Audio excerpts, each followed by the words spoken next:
Hi, I'm Winnie. I'm the founder of VintageHeirloom.com, and today we're going to be looking at authenticating Louis Vuitton monogram classic styles. Louis Vuitton is a French luxury goods company that was founded in 1854, and it started making packing trunks for the wealthy during the time when steam train travel was fashionable. The company still continues today, and their classic monogram styles are still very much in demand. As Louis Vuitton has so many styles and variations, today we're just going to look at the classic monogram Speedy bags.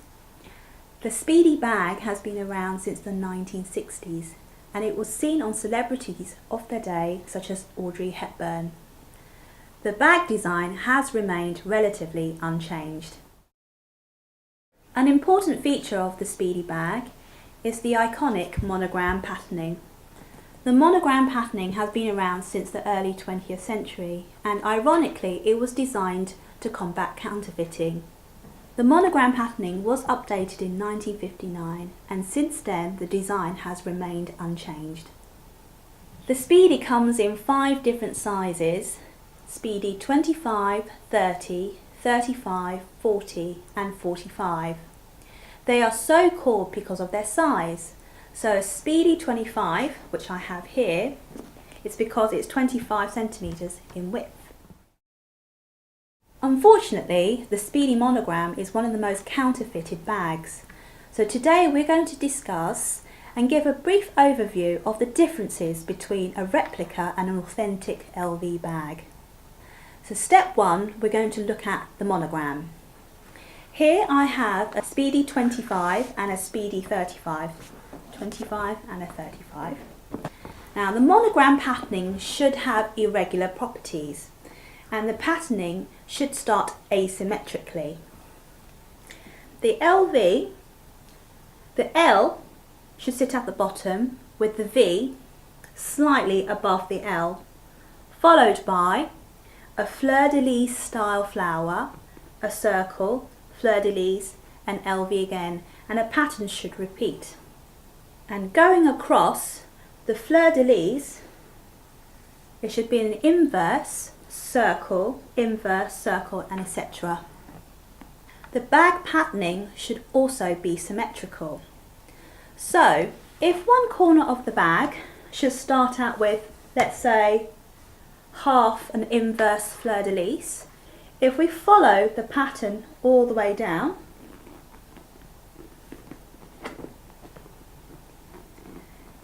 it should end up with half a fleur-de-lis, and this formula should repeat at any point in the bag. So if we pick from here half a circle, we should follow the pattern down, and it should end up a half a circle. The rule should always apply going across too. So if it starts half a circle here, it should be half a circle on the opposite side. It should be a mirror image. So if we look at again here, there's an inverse fleur-de-lis. We go across, it should finish an inverse fleur-de-lis. And the same again at the top of the bag. It should be a mirror image. So there's 2 flowers, 2 circles, 2 LVs, and so forth and so on. For step 2, we're going to look at the LV monogram patterning. Now, on all authentic Speedies, there will be an upside down LV on the opposite side of the bag. This is because Louis Vuitton uses one continuous piece of leather wrapping the bag back to front. So you can see it's upright here. If we follow the pattern all the way through and flip it over, the LV is upside down. Also, because it's a one continuous piece, there will never be a bottom bag seam. And now step 3, we're going to look at stitching and the handles. Louis Vuitton are very meticulous about stitching. So on the handles, there will always be 5 stitches going across. 1, 2, 3, 4, 5. Authentic LV bags should always have a mustard yellow coloured stitching, whereas on replica bags there are often a bright yellow stitching. Now we're going to look at the handles. On authentic LV bags, the handles start out as a very pale beige leather, and over time with use, the colour should darken like this. This is because Louis Vuitton uses an oxidising cowhide leather that turns darker over time. Another feature of the handles is the contrasting red trim. On authentic Louis Vuitton bags, they start out as a very burgundy red, and over time this darkens like so. You can just about see a bit of red coming through. On replica bags, the trim is often a bright lipstick red, and this never fades. Step 4. Now we're going to look at hardware. On authentic LV bags, the hardware is always brass plated. On my vintage sample here, as you can see, the brass has turned bronze over time. And you can tell this is authentic brassware because on the vintage styles there is kind of like a greenish hue around the rivets. This is because real brass oxidizes with the air over time. On replica versions, the hardware is just a metal base coloured in gold, and the gold is often a bright yellow gold. Step 5. Now we're going to look at the lining. Authentic speedy bags should always have a brown canvas lining, like so. Step 6. Now we're going to look at date coding. Replica bags are now getting pretty good at the date stamping. However, the letters and numbers do mean something, and I think sometimes replica companies just put on any old numbers and letters. So we're going to look at how to decipher what the numbers and letters mean. To find the date coding in a speedy, always check behind the pocket. So you lift up the pocket, and it's always on the back side of the handle. The indentation of the stamping should always be even, with the letters and numbers evenly spaced. I've noticed on replica versions sometimes the indentation is deeper than the other side, and the spacing is a lot closer. So what do the numbers mean? Pre-1980s, Louis Vuitton did not have an organised dating system. Most of the bags before this time simply had no date stamp code.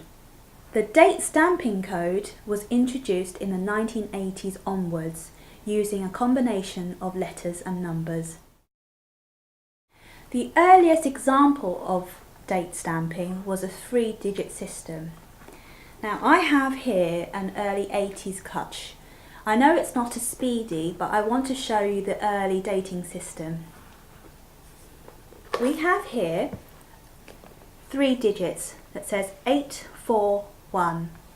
The first 2 digits actually represent the year, so 8 and 4, that would be 84, 1984.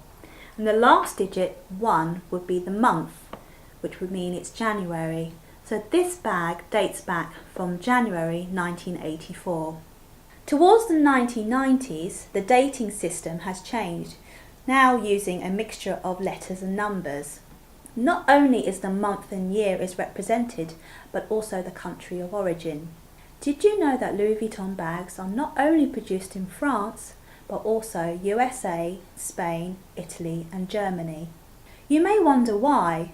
This is because by the 70s and 80s, Louis Vuitton could not meet up with demand and had to outsource their bags to other countries.